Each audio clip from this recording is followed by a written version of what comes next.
An Average American Guy. Chapter 1. I would like to introduce you to a young fellow. His name is John Tolliver, a high school sophomore. He and his sister were Tollivers, but his younger brother and sister were Browns. He and his family had lived under a reign of terror since John was in kindergarten. His stepfather was a mean alcoholic, demanding adherence to an ever-changing, unstable set of unreasonable rules. As a result, Bob Brown thought nothing about beating anyone with whatever came to hand. John's mother was too frightened to ever do anything about it until one night, John awoke to hear screaming in the hallway. John stepped out to see Bob repeatedly hitting Lydia, John's younger sister. John remembers nothing beyond that, but as the deputies questioned everyone, John saw a black eye forming on Bob as he held a handkerchief to his bleeding nose, and John became aware of a huge swollen knot on the side of his head. Lydia huddled against John's side, holding on for dear life, shaking, crying, and thanking John for saving her from Bob. The other two kids, Peter and Joy, sat holding on to their mom, quietly crying. Bob was taken away by the deputies, the officers telling Gloria, the kid's mom, that Bob would be in jail until he would go before the judge. But the officer said that in any event, there would be a restraining order that Bob could not approach any family member closer than 100 feet. Mom told the kids that they would be moving south. Mr. Crabtree would help them move. Their grandma had said that they could live in her house in Norton. I'm going to outline a scenario. This scenario might seem a little far-fetched, and it is. John could have related to it from the very depths of his soul, but it could never be allowed in his conscious mind. The very thought would be virtually impossible for John. Although John was a kind, considerate boy, the concept of a deep abiding love and such tender ideas were totally foreign to him. Although he did love his mom, brother, and sisters, they were close family, and that was okay. The foreign scenario. It was Monday morning, and John, a young man and a sophomore in high school, was waiting for the bus to pick him and the group standing at the point where the bus would pick them all up. Although he did not interact much with the other kids at the bus stop, his best friend would get on the bus about 5 miles later. When the bus arrived, everyone sat in the same place they had occupied since the beginning of the school year. John sat on the driver's side of the bus, 2 seats behind the driver. His best friend, Carlson, would sit next to him when the bus got to a stop. John was always so glad to see Carlson because they would connect and support each other every school day. John had something unfortunate to say to Carlson today. As John mused, Carlson sat beside him and clapped him on the back with a hearty "Good morning, John." Carlson noticed John's unusually quiet demeanor this morning. "John, what's wrong?" John looked as though he was about to cry, but he held back his tears and replied, "We're moving south. Mr. Crabtree has some friends who will help us. Last night, we started packing clothing, dishes, toys, and stuff. Carl, I hate the idea of leaving my best friend. But my stepfather has beat us for the last time. I'm going to miss you, Carl." Carlson had been John's best friend since his family moved to this rural area when Carlson and John were in the 6th grade. Carlson asked, "When?" John responded, "Saturday." Again Carlson asked, "What about a place to live down south?" John replied, "My grandma owns a house there. We can live in it rent-free. We just have to pay the utilities and such."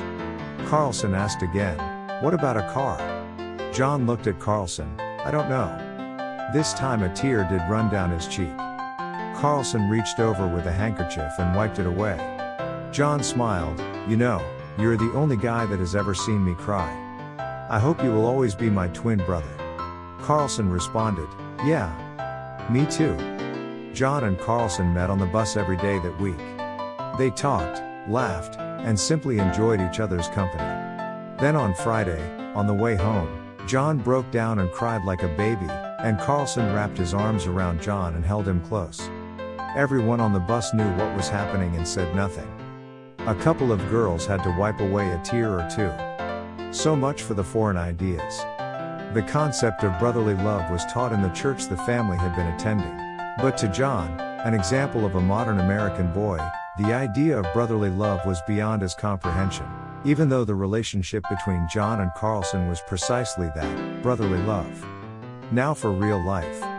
It was Monday morning, and John, A young man and a sophomore in high school was waiting for the bus to pick him and the group standing at the point where the bus would pick them all up. Although he did not interact much with the other kids at the bus stop, his best friend would get on the bus about 5 miles later. When the bus arrived, everyone sat in the same place they had occupied since the beginning of the school year. John sat on the driver's side of the bus, 2 seats behind the driver. His best friend, Carlson, would sit next to him when the bus got to a stop. John was always so glad to see Carlson because they would connect and support each other every school day. John had something unfortunate to say to Carlson today. As John mused, Carlson sat beside him and clapped him on the back with a hearty "Good morning, John." Carlson noticed John's unusually quiet demeanor this morning. "John, what's wrong?" John looked sad, then smiled and punched Carlson's shoulder. "Glad to see you, Carl." Then John sobered and replied, "We're moving south. Mr. Crabtree has some friends who will help us. Last night, we started packing clothing, dishes, toys and stuff. Carl, I hate the idea of leaving my best friend.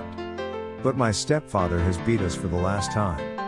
Carlson had been John's best friend since his family moved to this rural area when Carlson and John were in the 6th grade.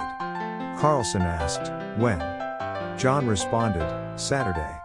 Again Carlson asked, "What about a place to live down south?" John replied, "My grandma owns a house there. We can live in it rent-free. We just have to pay the utilities and such." Carlson asked again, "What about a car?" John looked at Carlson. "I don't know." John and Carlson met on the bus every day that week. They talked, laughed, and simply enjoyed each other's company. Then on Friday, on the way home, John grew quiet. Everyone on the bus knew what was happening and said nothing except the bus bully, Raymond Dumfries. Ray started pointing and laughing and saying that John was a baby, a cry-baby, though John would have never let himself shed a tear. Ray's girlfriend slapped him and told him to shut up.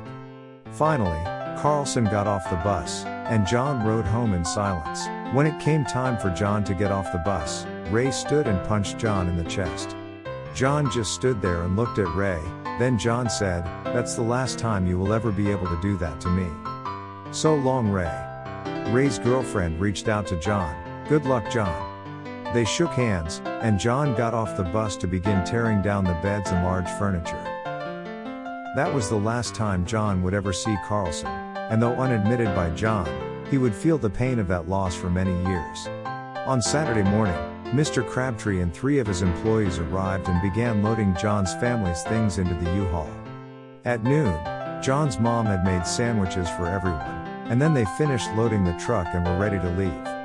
Mr. Crabtree would drive the U-Haul to Rorton in the south.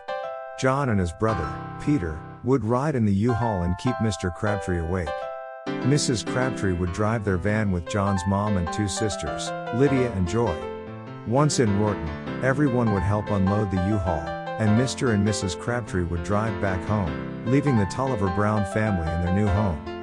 Their pastor had looked up churches in their new town and recommended Calvary Baptist Church, very close to their new home. He had also called the pastor of Calvary Baptist to tell him that the Tolliver Brown family had just left his area and that he had recommended Calvary Baptist. So Sunday morning, the family prepared for church. Calvary Baptist was close by, and they knew the service times, so they went. The pastor greeted them and encouraged them to sit and meet the congregation. He also told John that their youth group met Sunday evenings at 6:30, and evening service was at 7:30. Choir practice was Wednesday after the prayer meeting, which was at 6:30. Lydia and John had been part of the choir in their former church, so they felt like it would be a good fit for them. Peter and Joy were a little too young, but Mom said they could walk home together after practice. After the morning service, a boy about John's age introduced himself to John and Lydia. "Hi, I'm Larry Danvers." John replied, "Larry, I'm John, and this is Lydia, my sister. This is my mom, Peter, and Joy. Glad to meet you." Larry spoke, "I'm a sophomore, you?" Lydia replied, "John's a sophomore, I'm a freshman." These are still in grade school. Larry asked, "Where do you live?" John's mom replied, "Over on the next block, Oak Street, number 9311. Larry smiled, "Hey, I think I live right behind you. Can I walk with you?" Lydia, John, and Mom replied, Sure. Arriving home, Larry said he needed to get home, but I could walk to school with you in the morning and show you the best way to go. This was okay with John and Lydia. Sunday night, and the family went to the evening service. Larry had walked with them and encouraged John and Lydia to stay for the youth group afterward. Larry introduced John and Lydia around. The youth group had about a dozen young people, and all seemed friendly and welcoming of the two new youngsters.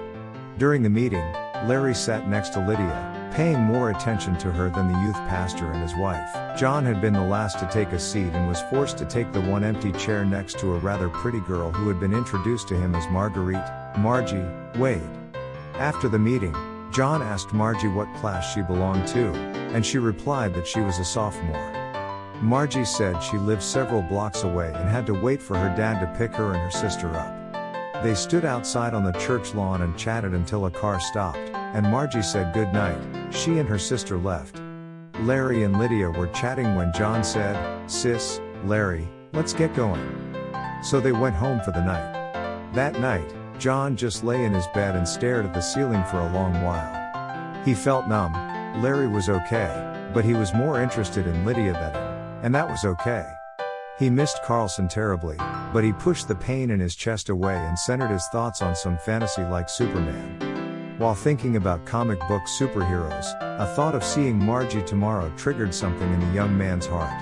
And he dreamed about meeting the right girl and living happily ever after. Morning came.